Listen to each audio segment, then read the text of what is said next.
Have you ever wondered what games you should keep or you should lose? Find out here at Purge Reviews. The Swarm is an older board game based off of a book where kind of marine life kind of takes over and causes ecological damage, I suppose, in order to destroy humankind or the world in general. In this one, you will be taking cards, and you'll be taking the leftmost card, but you can score, or you can give up points in order to take different cards. And it's going to be a decision on your part. Do I want to go for this card, the one that's cheap, does it cost me any victory points, or can I go down, give up some victory points and resources, etc., in order to take a different card? Would that value, would that give me enough back in order to pay off what I'm giving up to get it? And you have to make those decisions. Now, once you have the cards, you'll be laying tiles down and kind of implementing and fixing roots and root building, etc., as you're going through in order to rebuild it, I guess. What you're going to be doing, though, is hate drafting and taking tiles that other people need in order to best suit yourself. So it can get a little nasty sometimes. That's part of the game. It's not just like I drew a card and you lose 4 points. It's strategic decisions that you're going to be making in order to stabilize what you're wanting to do, but also at times sabotaging what your opponents are going to be doing. So you're going to have the kind of the small world aspect. You got to pay to get a better card or a card that you may utilize better, and you have to compute that in your head. And then how you play them out and root building. Do you want to take something away from somebody, or is it better to get what you need in order to accomplish your goals? And that's going to be the big push and pull in this game. Is you have to be watching what your opponents are doing because they can take over spaces for you and gather ahead of you in the victory point attainment that you're trying to do here. So you have to keep an eye on everything that's going on, which really makes it interactive, if you will. It is based off a book. I think it does a pretty darn good job of bringing that book to life. It has the whole marine life and ecological things that are going on in it. I think that really pulls it in, and it really brings the tension of the book into the game, so it accomplishes that. It is an older game now. The designers are well famed, but it is starting to look its age a little bit, and that may be a turnoff for people. But if you're a fan of the book, or this very unique thing that you're getting on this is going to be appealing to people, and I think this may be a game that a lot of people have missed. I'd probably put a 6 or 7. It's fun. It's a little too mean for our taste. It doesn't really last too long. I feel like it wraps up in about an hour, which is good. But it is going to be a mean one. For us, it's a Purge, a little too mean for our taste. I'm not a huge fan of the book, but I think the theme is very unique, and I like that quite a bit. I would definitely watch this movie, let me put it that way. Purge for us. Here is the Swarm with his giant eyeball. This is one of the worst covers I've ever seen. I actually think it detracts from the game just quite a bit. You're going to get a rule book, which we'll take a look at in a few minutes.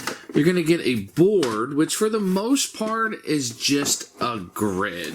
Although you'll be placing stuff with points around the outside, as you can see. Basically just be a grid that you're going to put out there.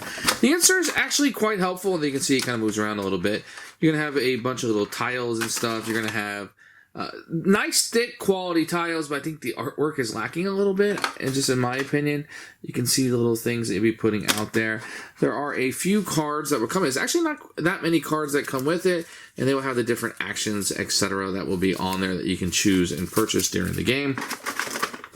These player aids are really, really nice. These are real nice tiles that we put in. Kind of tells you what everything does, and they're double-sided.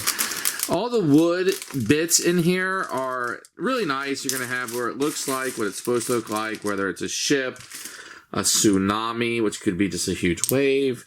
You got your researchers, you got your little ships that'll come out. You sunk my battleship. And all these little pieces that you're going to have on here. I think they look pretty darn good. You can see the little shark that will be in there. So all these wooden pieces work just perfectly. There are a lot of tiles. It's pretty much a tile-laying game, if you will. But they all kind of look bland after a while. I could see this game maybe getting a reprint. It didn't sell that well, so probably not. But I could definitely be upgraded in today's environment. So components are good quality. The meeples and stuff, I mean, this was primo, I think, when the game was released, but maybe it doesn't hold up today. So here is the rule book. You're going to see a picture of the pick components right here, the aim of the game, and a breakdown of everything. Fantastic. And it shows you the board and a breakdown of that. Over here, you're going to have setup. You do this little picture here. I wish there was a little bit more to it. I had to set it up myself. And it kind of explains the different components and what they're going to do. That's really good. You're going to have phase 1 where you're purchasing the action cards, and then phase 2 where you're playing them. That's very easy. So this right here is the game itself. Just this little L, backwards L, if you will. And then the rest of it is going to be a breakdown of what the cards do, some examples you can see here, pictures. There's plenty in here to kind of teach you through the game and explain to you scoring, end of game, and then a humongous scoring example at the back, and a couple of variants if you want to do that. It probably took about 20 minutes to get through this. The rules are a little obtuse to me. It could have been just me, but I needed to put the components out and kind of work through it. The rulebook does a good job. There's a lot of unique things going on in here. The first phase of the game is going to use this part through here. What you're going to have is action cards that will be placed out like so, and you'll be able to have these cards. You'll skip this, and you're going to have 2 of these blue cards that will come out here. You will have and the green research card will go here. So what's going to happen is players are going to take turns. They're going to be buying these cards. The first card will always be free, and then the cards will have costs associated with them as you go up, and you can purchase anything you want. Now, what you're going to be paying with is your victory points. So every time you pay for something, let's say the first card's always free, great, you can take that card, but if that's not what you want, then the rest of the cards are going to cost you money. And that's going to be the phase of it. This will continue until all of the cards were bought. If you cannot purchase a card, you simply will take the top card, the first card that is free.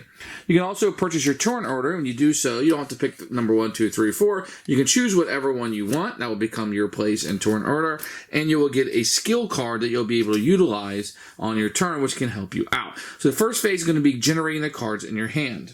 Now, generally speaking, you're going to have this whole board here. This will be the Queen Swarm in the middle. I'm going to kind of explain what some of the cards do. This allows you to put out a research station and then put a person on top of it. You can put a research station on any empty space on the board, and you simply put one of your meeples on top of it to signify that that person is there. And each research station can hold up to 3 people.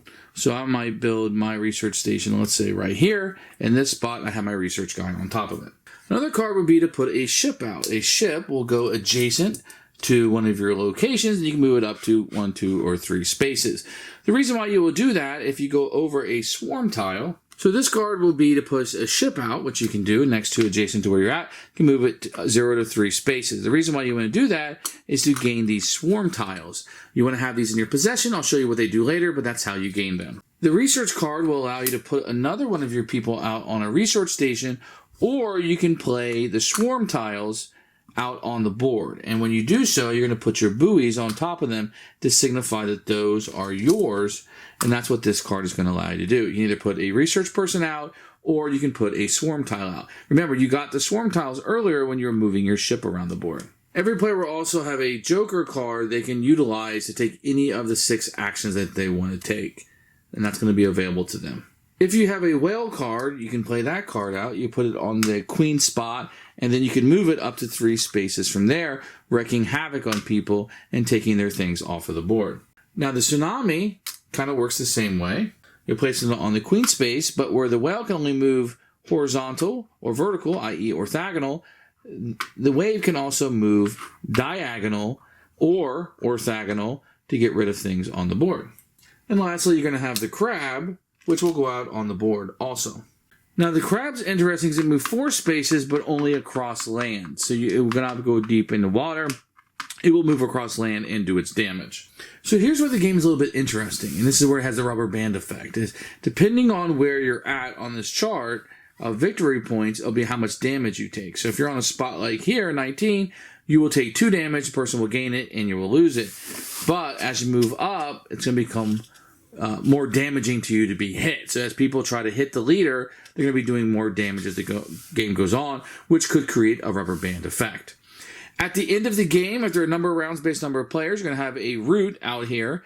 Whoever has the longest route, you're going to score points for the route building. You'll score points at the end of each round for your routes also. So you kind of want to get these out on the board, and the other players are going to want to mess you up as you can, and you want to get connected to the queen if possible. So when you play these out, maybe you'll have something like this.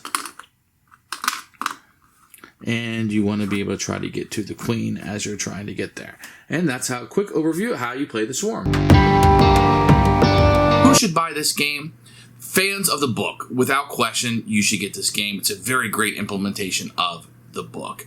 Furthermore, anybody who doesn't mind kind of the drafting phase and then the tile placement, but with a little bit of meanness. The hate drafting is going to be in here. You're going to have to be okay for that because you're going to need that in order to win.